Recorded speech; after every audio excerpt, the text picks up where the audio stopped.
आप कई mutual funds के बारे में जानकारी रखते होंगे, पर क्या आपने एल&टी म्यूचुअल फंड्स के बारे में सुना है? सुना तो होगा ही, क्योंकि एल&टी म्यूचुअल फंड्स बहुत ही नामी म्यूचुअल फंड्स कंपनी में से एक है। तो आज के इस वीडियो में मैं आपको इसी कंपनी के बारे में कुछ डिस्कस करने वाली हूँ। सो आइए शुरू करते हैं।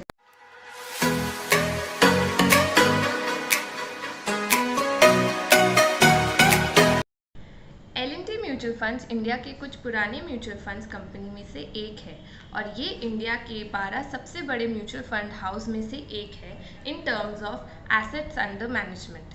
30 June 2021 total assets under management कुछ 76,700 करोड़ के थे और ये 36 स्कीम्स मैनेज कर रहे थे अक्रॉस इक्विटी, डेब्ट and hybrids.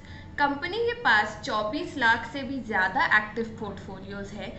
L&T mutual fund के सीईओ का नाम मिस्टर कैलाश कुलकर्णी है और इन्हें 25 सालों से भी ज़्यादा एक्सपीरियंस है बैंकिंग एंड फाइनेंशियल सेक्टर में। आज के इस वीडियो में मैं आपको एल&टी म्यूचुअल फंड्स के टॉप 3 इक्विटी फंड्स के बारे में बताने जा रही हूँ। हम बात करेंगे फंड्स की फीचर्स की, इनके इन्वेस्टमेंट स्ट्रैटेजीज की, इनके पास्ट रिटर्न्स पर भी एक हम नज़र ज़रूर डालेंगे। हमारे रैंकिंग्स के हिसाब से टॉप 3 एल&टी म्यूचुअल फंड्स है L and T India value fund, L&T mid cap fund, L&T emerging business fund. Although ये इक्विटी फंड है और ये तीनों ही अलग अलग कैटेगरीज में आते हैं, जिसके कारण इनके risk and return and characteristics भी अलग अलग ही है। आइए इन्हें अलग अलग करके हम और जानना चाहते हैं। एल&टी इंडिया वैल्यू फंड के बारे में जानते हैं। चलिए, ये वैल्यू फंड कैटेगरी में आती है। ऐसे फंड्स की इन्वेस्टमेंट स्ट्रैटेजीज रहती है टू इन्वेस्ट इन दो स्टॉक्स जो कि अपने वैल्यू के हिसाब से अंडर प्राइस्ड हो।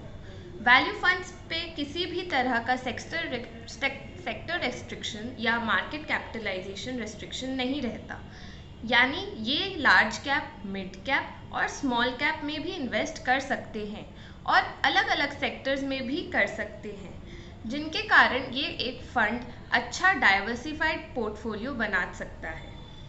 एल&टी इंडिया वैल्यू फंड का assets under management as of 30 June 2021 7,275 crore का था और इसकी एक्सपेंस रेशियो 1.85% की थी। अगर फंड की कॉन्सेंट्रेशन की बात करें तो फंड ओवरऑल काफ़ी वेल डाइवर्सिफाइड है। फंड की पोर्टफोलियो में टोटल 53 स्टॉक्स हैं और टॉप 10 फंड्स की होल्डिंग्स 45.48% की है।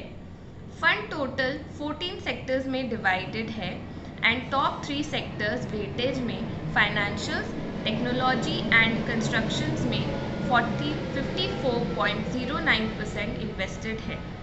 वैल्यूएशंस की बात करें तो ये भी काफ़ी अट्रैक्टिव लगता है। फंड का P/B मतलब प्राइस टू बुक रेशियो 3.01 का है और प्राइस टू अर्निंग रेशियो 20.91 का है। अब चलते हैं हम अपने दूसरे फंड की तरफ, एल&टी मिड कैप फंड। जैसा कि नाम ही सजेस्ट करता है, ये फंड अपने assets predominantly mid cap stocks में लगाता है। Mid cap fund by definition वो स्टॉक्स है जो कि मार्केट में आती है। मिड कैप कंपनीज जनरली वो कंपनीज होती है जिन्होंने पास्ट में तो बहुत अच्छी ग्रोथ दिखाई है, पर आगे जाकर भी इनमें क्षमता नहीं होती to outperform the market.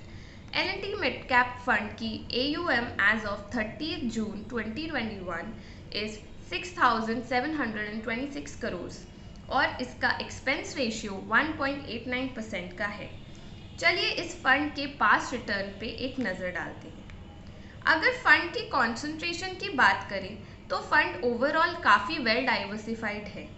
Fund total 55 stocks में इन्वेस्टेड है और टॉप 10 फंड्स की होल्डिंग्स 34.23% की है।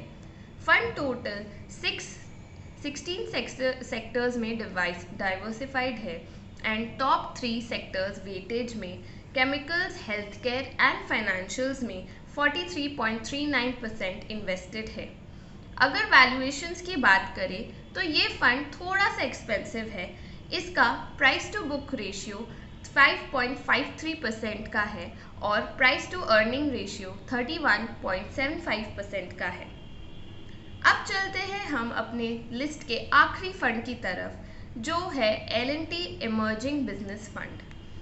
ये एक स्मॉल कैप फंड है। जैसा कि इसका भी नाम सजेस्ट करता है, ये फंड अपने assets predominantly small cap companies में इन्वेस्ट करता है।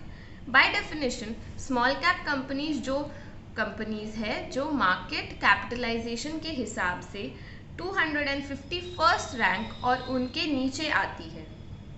ये कंपनीज जनरली नई और छोटी होती है, जो इस फंड को थोड़ा रिस्की बना देती है, लेकिन इनमें रिटर्न जनरेट करने की पोटेंशियल भी सबसे ज़्यादा होती है। L&T इमर्जिंग बिजनेस फंड की AUM as of 30 June 2021 is 6,860 crore और उसका एक्सपेंस रेशियो 1.90% का था। अगर फंड की कॉन्सेंट्रेशन की बात करें तो ये फंड टोटल 81 स्टॉक्स में इन्वेस्टेड है एंड टॉप 10 फंड की होल्डिंग्स 28.39% की है। फंड के एसेट टोटल 13 सेक्टर्स में डाइवर्सिफाइड है एंड टॉप 3 सेक्टर्स वेटेज में कंस्ट्रक्शन, इंजीनियरिंग एंड केमिकल्स में 39.43% इन्वेस्टेड है। अगर वैल्यूएशंस की बात करें तो ये फंड थोड़ा सा फेयर लग रहा है। इसका प्राइस टू बुक रेशियो 3.80% का है और प्राइस टू अर्निंग रेशियो 27.94 का है। आशा करते हैं आप सभी लोगों को ये वीडियो अच्छी लगी होगी। अगर अच्छी लगी तो लाइक, शेयर और सब्सक्राइब ज़रूर करें। Thank you.